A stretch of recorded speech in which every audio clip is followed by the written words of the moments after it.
Ngam pun pu taram nok cheri. Ngam masidi sareng thongge. Hawai amasu thongge. Yongchak iron ba su jai. Yongchak yam marang kai na lei de.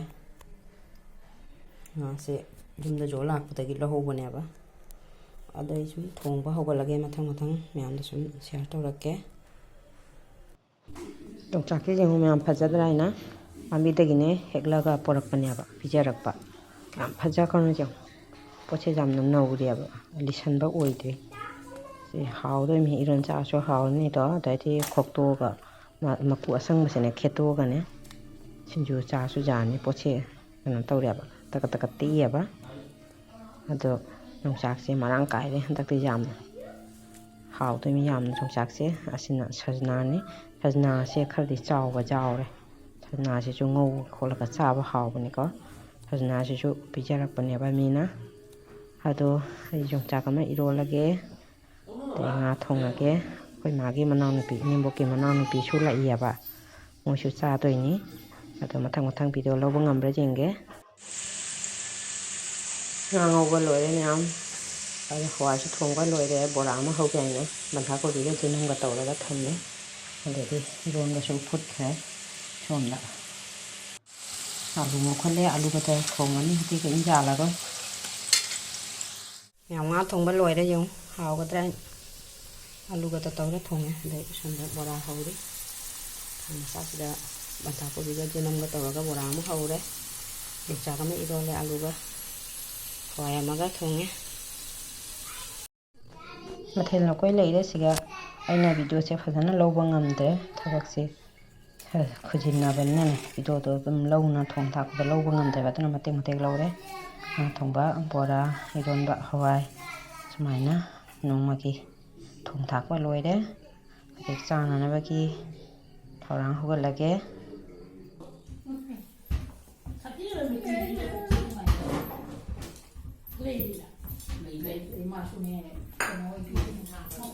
Yam chak khana re sawa hore nane papa ne to ne mai manang na pi ne chakhat khere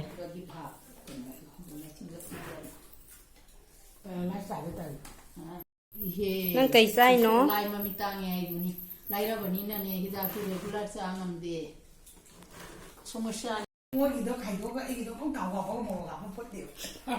Akhoi hana ne ta chong na mi bina paisa pi ge thau je lik na ha poi na thau ha pa je phang ra ba ne paisa pi ge thau lik ha poi thau ne khalam ko pu nga jang jin lang na haw ma le ngau le chan a ji ni ne ju je cha ge mi salim ta sak to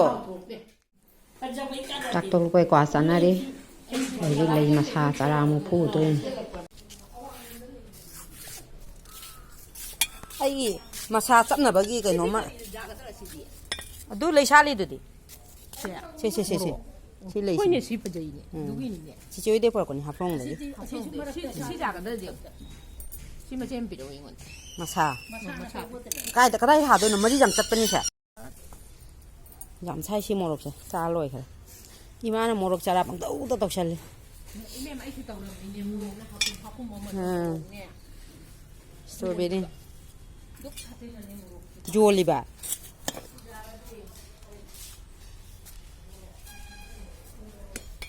đây mà sao mình chấp khởi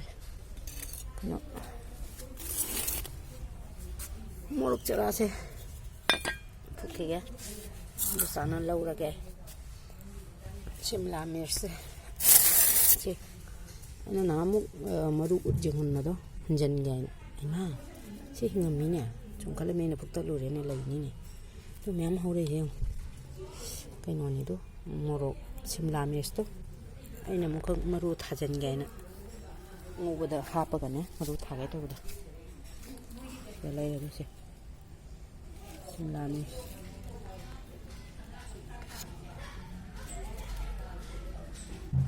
Sige sara. No ba ma'am hogole si sara bu ga sara se piye ba to. Si pam bi joina pu la ga. Mapan sana tam. Si ne pi ga ga. Fukki ga. Endochahoi chakre ma kano lei chara jam pukre masa su kakna pugi che leigi daidi gulab ki daidi kano le hau chara chu pugi morok chara su aisu lei maru khare hexel le jeng nungmai thana bagi na lei maru sing khare hexel le phaudoga dibamda kauta macam da hapchal thammaga nungmai thamda changam dai kharani mamang dagi November de ka October de ka hulla di jarani sana le kana kamu hui na te da migin jangan lake kudum hui na te ba migin ne khale bi ra jangan lake ko Ini kau kat le 7,000 musuh discount thara kan originally mama 29,000 something discount ga moi pisa da handira hanle le me ne 2,000 kana extra dal se sanam sairana hai पूरा channel 2.885 22 korean 22 carat के 24 de mun tang अदी इरम बनी दिसो करे carat के ना se da irang 22 oi de ne bengali ge 22 ke de so ne te na sana sina 24 ke de ne ba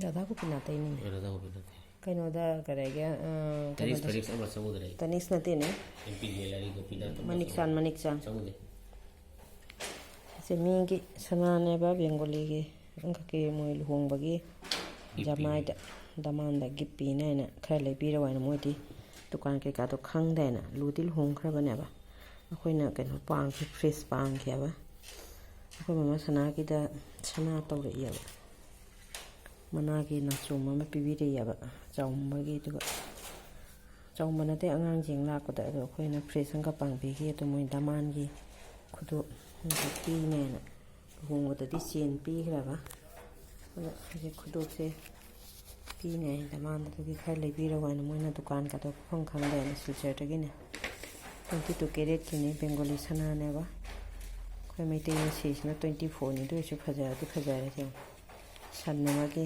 kudum ra san namagi 27,900 28 hai to ne isang ko ni pan hai to ne da so san namagi ne sum khati khajare san namana sa ba hai tare edimen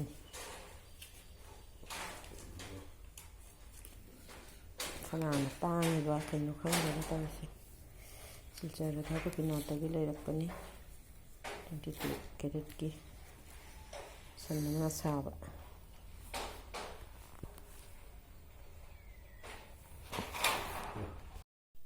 sina mama sanagi mana nachom mana si batune ba jum chengba numita dum season bi khrabani ado pixel ya ba jamna lokoi sigati sana saba mete gi sunari leita banna na ne ipam chapata saram ya ba to loye lawra roina asi puraga chaptoi ba to lawthui ne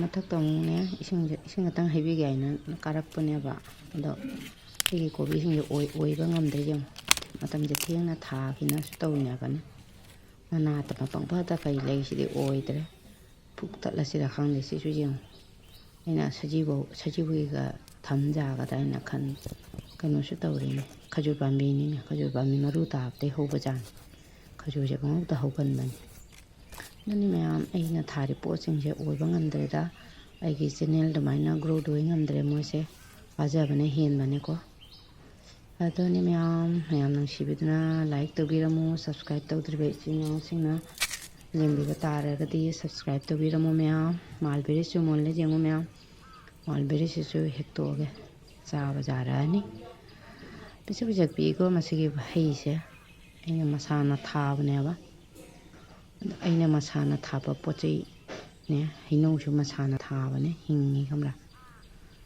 adoni mayam subscribe to division lausing jeng biraga di subscribe to shen biramo like to biramo mayam support to mina se ko mana ma bo adai gi video se matang se lo shin jirage mayam bye